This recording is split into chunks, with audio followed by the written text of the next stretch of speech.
प्रभु में मेरे प्रिय मित्रों, परमेश्वर की जीवित, महान और पवित्र उपस्थिति में एक बार फिर से आपका स्वागत है। मैं आनंदित हूँ कि परमेश्वर हमें यह अनुग्रह देते हैं कि आपके साथ प्रभु के वचन से बातचीत कर सकें। मुझे विश्वास है कि आप हमारे संदेश के प्रचार करने के द्वारा अपने जीवन में आशीष पा रहे हैं और सबसे बढ़कर आप प्रभु के हृदय को समझ पा रहे हैं और प्रभु के साथ चल पा रहे हैं। प्रभु आपके जीवन में अपनी कृपा को बना के रखें, मैं ये प्रार्थना करता हूँ। आज भी जो संदेश प्रभु ने मेरे दिल में दिया है वो वाकई आपके लिए होगा, आपकी आत्मा का भोजन होगा। प्रियो, शायद आप सोचते हैं कि मैं अपने जीवन में कब फलवंत होऊंगा। आपके जीवन के कई क्षेत्रों में हो सकता है आप घटे हो और निराशा से, हानि से और आंसू की वादियों से होके जा रहे हो। कई बार आप ये कहकर प्रार्थना कर रहे हैं, रो रहे हैं, परमेश्वर मैं अपने जीवन में हमेशा क्यों घटता हूँ, क्यों जोखिम उठाता हूँ, क्यों नुकसान से होके जाता हूँ, आप मुझे कब फलवंत करेंगे। प्रियो, निराश ना हो। आज परमेश्वर आपको कैसे फलवंत करेंगे इसके विषय में आज हम मनन करेंगे। यूहन्ना 15 अध्याय 1 और 2 पद में प्रभु यीशु मसीह ने कहा, मैं दाखलता हूँ और मेरा पिता किसान है। हाँ प्रियो, वो डाली जो नहीं फलती उसे काट डालता है और वो डाली जो फलती है उसे छांटता है ताकि और फले। परमेश्वर हमें सिखा रहे हैं कैसे एक मनुष्य अपने जीवन में फलवंत होता है।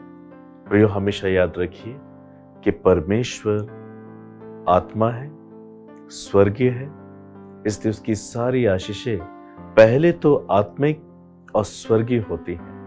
और परमेश्वर के साथ चलने वाले व्यक्ति को पहले आत्मिक होना चाहिए और एक स्वर्गीय स्वभाव से परिपूर्ण होना चाहिए, जिससे कि वो परमेश्वर को अपने जीवन में अधिक से अधिक महिमा दे सके, जान सके, पहचान सके, उसके साथ एक बेहतर रिश्ता रख सके ताकि वो फलवंत हो सके। प्रियो, यहाँ पर जो डाली है वो और कोई नहीं, ये डाली मैं और आप हैं। जो कोई भी प्रभु यीशु मसीह के साथ जुड़ा हुआ है, परमेश्वर के साथ जुड़ा हुआ है, यदि वो फलवंत नहीं होता है तो वो काट डाला जाता है। काट डालने का अर्थ ये नहीं कि संसारिक रीति से परमेश्वर आपको काट डालता है। एक इंसान जब इस पृथ्वी पे मरता है, बाइबल कहती है फिर उसका न्याय होता है और न्याय के बाद जब वो अपने मुकदमे को हार जाता है, हाँ, वो परमेश्वर के सामने धर्मी नहीं पाया जाता है, निर्दोष नहीं पाया जाता है, तो परमेश्वर उस एक मनुष्य को नरक में भेज देगा। हाँ, वो इंसान हमेशा के लिए परमेश्वर से अलग हो जाता है। वो इसे काट डालने के लिए कहता है। हाँ प्रियो, परमेश्वर से दूर होना अर्थात एक डाली जो काट डाली गई वो दाखलता से दूर हो जाती है। उसी प्रकार जो इंसान फलवंत नहीं है, प्रभु परमेश्वर के साथ जुड़े होने के बावजूद भी परमेश्वर उसे न्याय के दिन अपने आप से अलग कर देंगे और इसी का मतलब है कि उस डाली को काट डालेंगे जो फलवंत नहीं होती। और एक और डाली जो फलती है तो परमेश्वर उसे और छांटते हैं ताकि वो फले। और यहीं पर आपको समझना है कि वो कौन सी डाली है जो फलवंत नहीं होती और वो कौन सी डाली जो फलवंत होती है। प्रियो, बाइबल बताती है, लूका 9 अध्याय के 23 पद में प्रभु यीशु मसीह ने अपने चेलों से कहा, यदि कोई मेरे पीछे आना चाहे तो अपने आप का इनकार करे और प्रतिदिन अपना क्रूस उठाए हुए मेरे पीछे हो ले। हाँ प्रियो, प्रभु यीशु मसीह ने कहा, यदि तुम मेरे पीछे आना चाहते हो, यदि तुम मेरे संग चलना चाहते हो और मेरे साथ जुड़े रहना चाहते हो, तुम्हें अपने आप का इनकार करना पड़ेगा। मैं क्या चाहता हूं, मुझे क्या अच्छा लगता है, मैं यही करना चाहता हूं, मैं इसके अलावा और कुछ नहीं करूंगा। यदि आपके जीवन में मैं, आपकी इच्छा, आपकी योजना, आपकी कल्पना, आप क्या चाहते हो, क्या अच्छा लगता है, अगर आप इस प्रकार के मनुष्य हैं, आप प्रभु के साथ जुड़कर भी कभी फलवंत नहीं हो पाएंगे।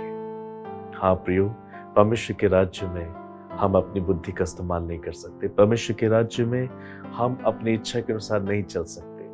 परमेश्वर के राज्य में हमें परमेश्वर के मन के मुताबिक ही चलना पड़ता है। अगर आप यशायाह 55 अध्याय 8 और 9 पद को पढ़ें, वहां इस प्रकार से लिखा है, क्योंकि यहोवा यूं कहता है, मेरे विचार और तुम्हारे विचार एक समान नहीं है, न तुम्हारी गति और मेरी गति एक सी है, क्योंकि मेरी और तुम्हारी गति में और मेरे और तुम्हारे सोच विचारों में आकाश और पृथ्वी का अंतर है।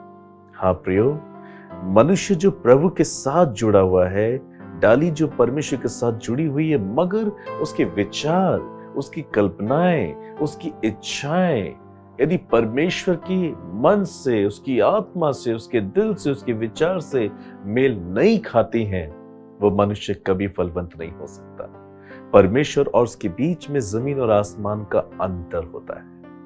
हाँ प्रियो, और इसी वजह से प्रभु यीशु मसीह ने कहा, इफ यू फॉलो मी, अगर तुम मेरे पीछे आना चाहते हो तो तुम्हें अपने आप का इनकार करना पड़ेगा। प्रियो, साउथ इंडिया में एक चर्च है और उस चर्च के बाहर एक बोर्ड है। उस बोर्ड पे कुछ इस प्रकार से लिखा है, कृपया अपने जूते और अपना दिमाग बाहर छोड़कर आए। हाँ प्रियो, और ये बात हमें ये बताती है कि परमेश्वर के राज्य में जूते और दिमाग बिल्कुल नहीं चलते। इसी प्रकार से प्रभु यीशु ने कहा, यदि तुम मेरे पीछे आना चाहते हो तो मैं अपनी इच्छा का इनकार करना पड़ेगा, तुम्हें अपने आप का इनकार करना पड़ेगा। कि हम प्रार्थना करें। परमेश्वर पिता, मैं प्रार्थना करता हूँ, आज जितने लोग मेरे साथ प्रार्थना कर रहे हैं, आप उन सबके जीवन पे अपनी कृपा करें। आज अपने जीवन के कई क्षेत्रों में फलवंत होना चाहते हैं, मगर प्रभु ये अपनी आत्मा में फलवंत नहीं। हाँ प्रभु, ये प्रार्थना तो करते हैं, वचन पढ़ते हैं, भवन में जाते हैं, मगर ये पवित्र नहीं, ये आज्ञा का पालन नहीं करते। बहुत से लोग पापमय स्वभाव को रख कर आपके संग चलने की कोशिश कर रहे हैं। प्यारे प्रभु, आज आपने अपने संदेश के द्वारा इनसे बातें की। हर एक पापमय जीवन इनकी जिंदगी से आप दूर कर दें प्रभु। आज आप इनके पापों को क्षमा करें, अपने लहू से अपने धोखे शुद्ध करें। आप अपना बड़ा अनुग्रह इन पे करें प्रभु, कि ये अपने आप का इनकार करें यदि जब आपके पीछे चलें। आज से प्रभु जी आपका अनुग्रह भरा हाथ इनके सर पे रखें और आप इनको अनुग्रह दें कि ये अपने आप का इनकार कर सके, ये आपकी इच्छा अपने जिनमें पूरी कर सकें। और ऐसा करके प्रभु जी अपने उत्पत्ति 1:28 के निमित्त फलवंत करें। इनके व्यक्तिगत, पारिवारिक, सामाजिक, आर्थिक, सेविकाएं के जीवन में आप इन्हें फलवंत करें। आप इन्हें स्वस्थ जीवन की आशीष दें। आप इन्हें हर प्रकार से भला चंगा करें। आप इन्हें एक नई सृष्टि बनाएं और इनकी हर एक घटी कमी को अपने स्वर्ग के भंडार से पूरी करें।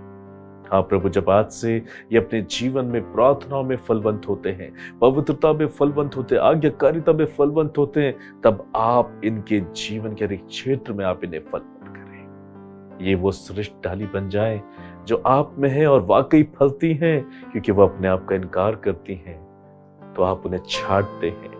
और जब आप इन्हें छांटे तो ये निराश ना हो जाए प्रभु, क्योंकि आप इनसे हर उस चीज को दूर करेंगे जो आपके और इनके बीच में बड़ी रुकावट खड़ी करती है। जब आप इन्हें छांटे तो ये हियाव ना खोए, निराश ना हो, मगर प्रभु आपकी मर्जी मेरे जीवन में पूरी हो, ये कहकर ये आपकी प्रशंसा करने पाए और आप अपने चमत्कारों को उनके जीवन में दें। मैं अंत में तेरी आशा पूरी करूंगा। आप इस वचन के द्वारा इन्हें आशीष दें। धन्यवाद, आपने प्रार्थना को सुना। प्रभु यीशु मसीह के नाम से मांगता हूं, आमीन। प्रियो, विश्वास कीजिए कि आप ये जान चुके हैं कि कैसे आप फलवंत होते हैं। उसकी मर्जी आपके जीवन में पूरी हो। God bless you.